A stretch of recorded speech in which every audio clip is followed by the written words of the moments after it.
Bom dia a todos. Luciana, muito obrigado pelo convite. Uma honra estar aqui com vocês todos nessa mesa e participar desse debate com todo mundo que está aqui. Se vocês me permitem, prefiro falar de pé, embora não tenha sangue italiano, fica mais fácil para a gente falar.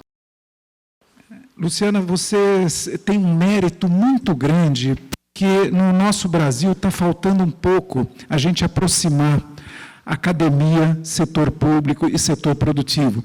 Parece que cada um de nós fica no seu canto, criticando os outros, achando ruim disso, daquilo, mas nós só vamos ter sucesso, só vamos ser um país de sucesso, e como a Laura muito bem comentou, diminuindo desigualdades, etc., etc., se nós estivermos juntos e chegarmos a consenso sobre aquilo que seja importante para a gente desenvolver o país, para a gente diminuir desigualdades, para a gente proporcionar para os nossos filhos um país melhor do que aquele que nós recebemos. E isso é uma responsabilidade muito grande de vocês que estão ainda cursando, que cursaram há pouco, porque vocês que vão construir esse Brasil novo. Então, é bastante importante vocês terem esse contato, por exemplo, conosco. O Vladimir da Brain, que eu, pelo Secov, representamos aqui o setor produtivo e queremos aumentar o diálogo com vocês. E precisamos dos inputs de vocês, para a gente também poder realizar sempre da melhor maneira possível. Então, Luciana, de novo, parabéns, atitude espetacular. Eu vou tentar contextualizar o mercado imobiliário, Minha Casa Minha Vida, para vocês entenderem, e você me segura, Luciana, se eu for repetitivo em relação ao que vocês já tiveram ontem. Mas rapidamente, para a gente poder ter números, essa apresentação, esse PowerPoint eu vou deixar, já está com a Luciana, então quem quiser fica totalmente à vontade para usar, consultar e usar em outros trabalhos e apresentações. Uma breve ideia sobre o PIB e o PIB da construção civil. É importante, esse 1% do PIB, hoje, já vimos nos jornais, já está se falando de 1,2%, é pífio ainda, mas é melhor do que a gente viu em alguns anos anteriores. Efetivamente, estamos tentando sair da recessão, bem ou mal. E uma coisa importante aqui que eu queria apontar... Ops, o que eu fiz? Ok. Uma coisa importante... não vai dar para apontar, mas, bom, vamos lá. Vejam que a construção civil enfrentou uma recessão seríssima, de 2014 a 2018. Foram 5 anos horrorosos. Talvez olha, eu estou no mercado há muito tempo, mas nunca vi uma recessão como essa. Foi dificílimo, tanto o mercado imobiliário quanto a construção civil propriamente dito, enfrentamos algo complicado. Isso começou a mudar esse ano, basicamente por 2 fatores. O primeiro deles, voltamos a ter um ambiente macroeconômico positivo. As pessoas começaram a ter mais confiança em adquirir os seus imóveis, imaginando que os empregos serão preservados. Aliás, tivemos, a gente vai ver no próximo slide. Não é no próximo, mas... espera aí. Ixi... Bom, tudo bem, mas nós já criamos no Brasil mais de 800 mil empregos, devemos fechar o ano com alguma coisa próxima a 1 milhão de empregos.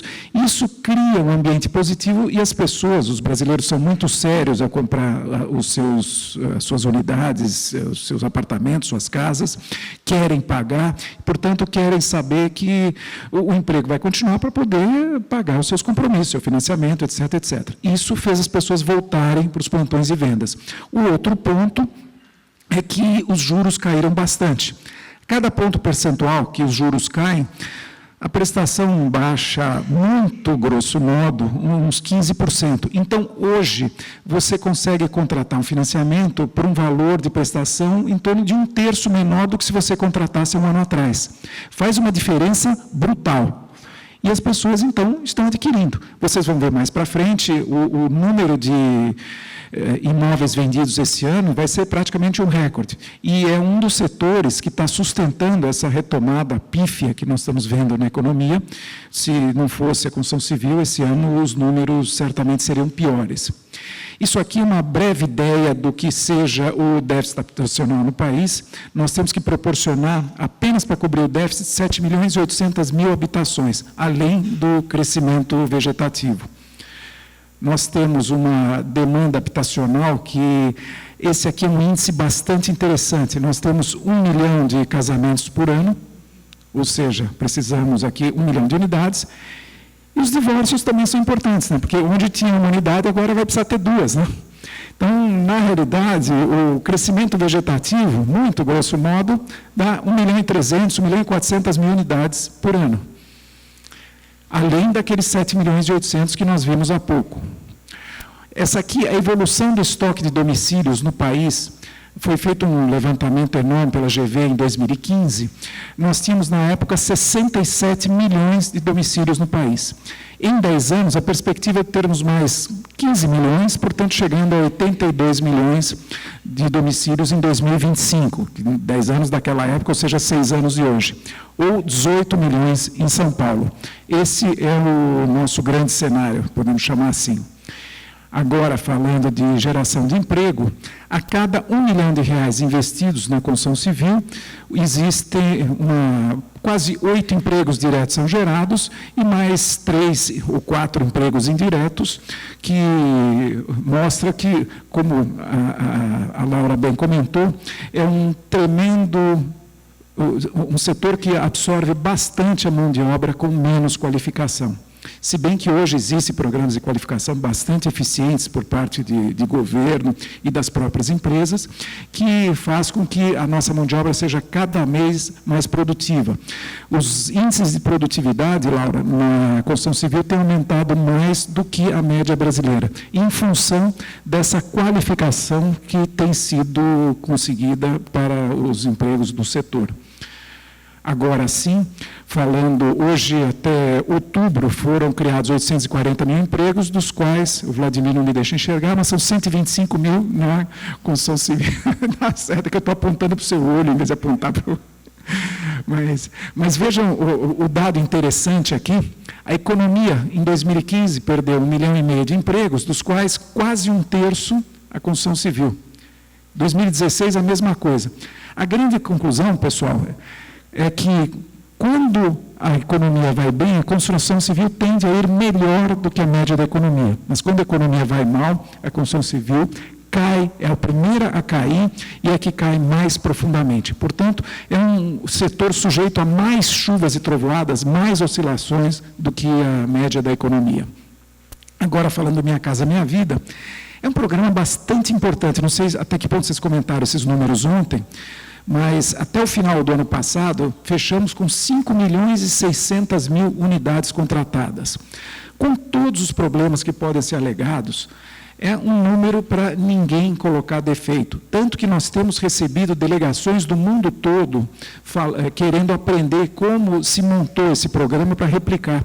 Recebemos até uma delegação chinesa, aliás, 2 delegações chinesas já, uma esse ano e uma 2 anos atrás, onde eles querem implementar alguma coisa parecida na China. Vocês imaginem os números lá. Enquanto a gente faz aqui 1,5 milhão de unidades ano, lá eles fazem 20 milhões, 30 milhões de unidades ano. São números grandes. Mas aqui, pessoal, isso significa que, queiram ou não, é um programa de sucesso. Dá para imaginar como seria o déficit habitacional se o Minha Casa Minha Vida não existisse? De novo, o ótimo é inimigo do bom. Tem situações que podem ser aperfeiçoadas, podem ser melhoradas, com toda certeza. Mas o programa proporcionou 5 milhões e 600 mil habitações e...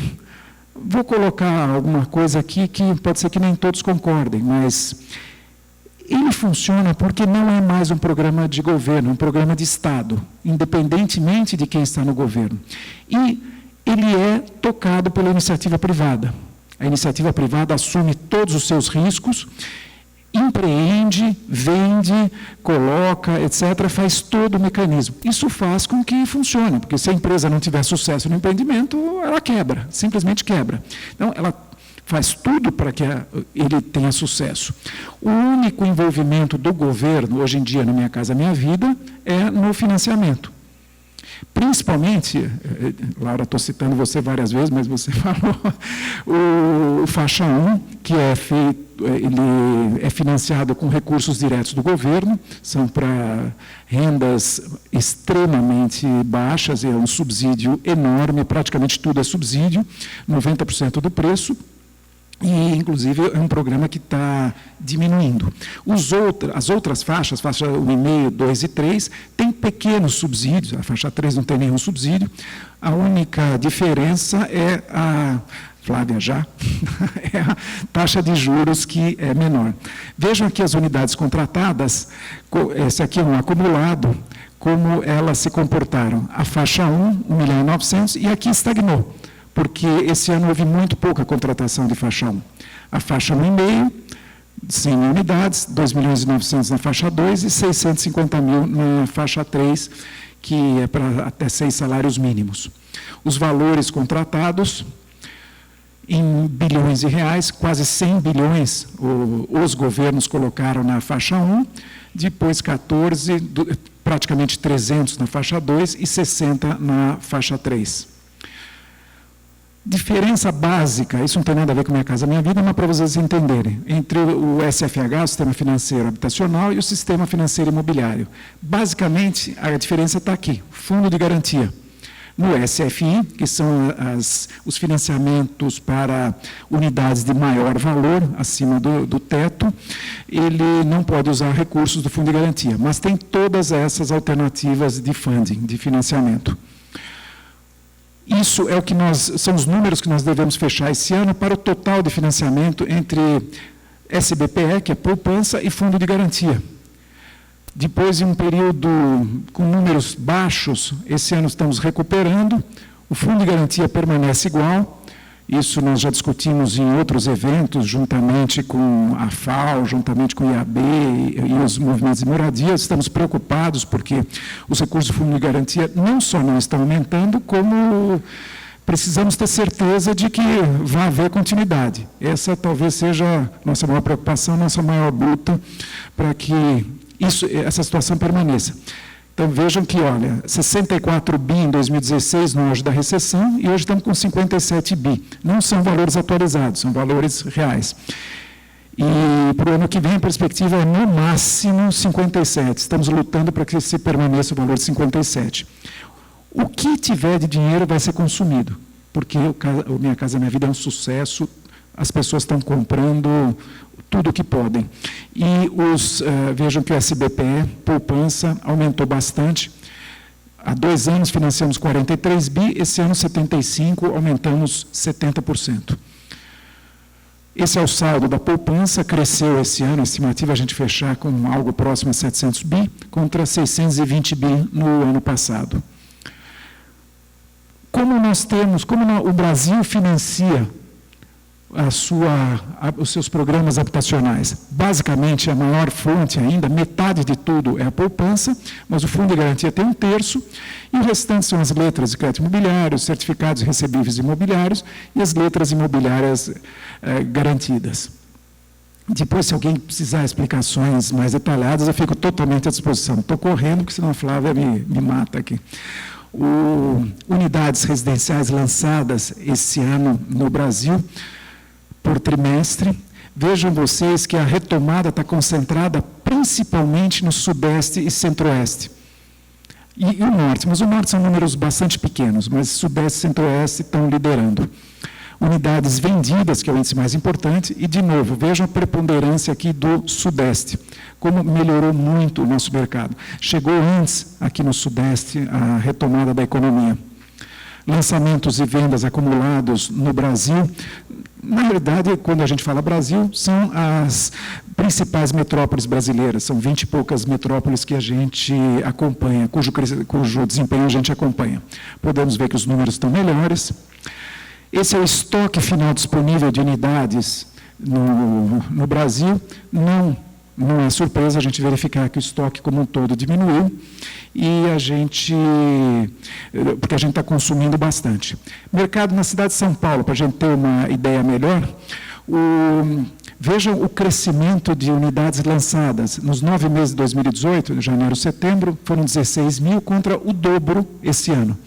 É uma diferença muito expressiva e mostra que está ocorrendo mesmo a retomada. Um aspecto bastante interessante que faz uma política do Minha Casa Minha Vida mostrar sua relevância é que hoje em dia não é mais necessário você vender com vaga. Até 10 anos atrás, ou 7, 8 anos atrás, ninguém queria saber de um apartamento sem vaga. Vejam agora o percentual grande, bastante relevante dos apartamentos que são vendidos efetivamente, lançados e vendidos sem vagas de garagem. Unidades comercializadas, aumento no município de São Paulo de 70% em relação ao ano passado. Eu tenho mais uns 3, 4 minutinhos? Estou tentando correr ao máximo. Olha, esse é um dado bastante relevante, pessoal. A participação no total lançado. Olha, o Minha Casa Minha Vida, que são o que a gente chama de imóveis econômicos, aqui em azul escuro, representam quase metade das unidades lançadas no município de São Paulo. Esse é um tremendo sucesso. Nós temos uma série de reparos, observações e críticas ao plano diretor atual de São Paulo e ao zonamento atual de São Paulo. Porém, esse a gente tem que considerar um enorme sucesso, porque antes disso não se viabilizava o programa Minha Casa Minha Vida em São Paulo. Graças a esses planos, hoje se viabilizam e vejam que existe um consumo brutal. E tudo que se lança é vendido, porque a demanda existe e nós estamos diminuindo barbaramente o déficit habitacional do município de São Paulo, graças à Minha Casa Minha Vida. Esse é um aspecto tremendamente positivo. E vocês todos sabem, não é novidade, Minha Casa Minha Vida não está nas periferias apenas. A gente vê no centro, a gente vê em bairros de classe média, a gente vê espalhado pela cidade toda, que é um aspecto bastante positivo de inclusão social. Portanto, um case de sucesso, a gente pode falar. Unidades no acumulado lançadas, unidades comercializadas e, de novo, vejam que praticamente metade é Minha Casa Minha Vida, e o percentual vem subindo enormemente ano a ano. Desde 2016, quando, com o plano novo, começaram a aparecer os empreendimentos viabilizados. O acumulado em 12 meses, vamos? Acumulado de lançamentos e vendas em São Paulo, aqui dá para ter uma boa ideia de quanto se lança em azul escuro e quanto se vende no cinza. Vejam que as curvas mais ou menos se batem, porque não dá, simplesmente o mercado não vai lançar alguma coisa que ele sabe que não vai conseguir ser absorvida. Então, busca-se muito, hoje existe um negócio chamado inteligência de mercado, que serve principalmente para as empresas se orientarem e falarem, puxa, no bairro X tem a demanda que é tal, então vamos ter possibilidade de lançar tal produto, se o preço, evidentemente, for adequado e a conta fechar. Graças a isso, as curvas se aproximam. Unidades comercializadas nos últimos 12 meses. Esse é um outro ponto bastante importante. Vocês todos devem ter ouvido falar na palavra distrato, que é a possibilidade de o comprador distratar por qualquer motivo as vendas ou as compras que ele efetuou.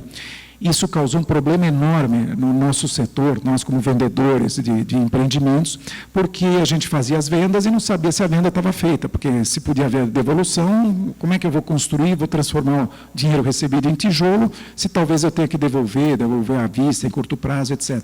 Criou uma insegurança muito grande no mercado, que inclusive fez diminuir a oferta de novos imóveis. Esse problema foi resolvido no final do ano passado, através de uma nova legislação que disciplinou os processos de distrato, e agora, vejam, depois de chegar praticamente 1/4 de todas as vendas efetuadas, hoje estão numa faixa de em torno de 5%. Esse é o estoque existente em São Paulo. Hoje em dia, existem 25 mil unidades em lançamento, em construção e prontas à venda no município, que é um número que equivale a mais ou menos 7 ou 8 meses de demanda, que nós consideramos que seja algo muito próximo ao equilíbrio. Gente, é isso, fico à disposição. Aliás, deixa eu fazer um último comentário, Luciano. Existe expectativa, qual a expectativa do mercado para 2020, até para orientar vocês? Nós achamos que, em virtude de tudo isso que eu mostrei, os preços devem subir, os preços por metro quadrado. Não é uma ciência exata, economia, infelizmente, não é uma ciência exata, né? Depende de uma série de fatores, a tendência é que subam, não só por toda essa demanda agora existente, a demanda atrasada de 5 anos, que agora está se recuperando, mas também pelo aumento de restrições urbanísticas do novo plano diretor e zoneamento, que causaram um menor aproveitamento de terrenos. No mesmo terreno de 1.000 metros, hoje você constrói menos do que construía antes. Então, obviamente, à medida que forem feitos lançamentos com o novo plano, os custos aumentam e, portanto, os preços de venda tenderão a aumentar. Tá? Essa é a perspectiva para o ano que vem, embora a gente ainda tenha a expectativa de ter um ano muito bom no que tange a vendas. Gente, é isso. De novo, obrigado pelo convite e fico à disposição.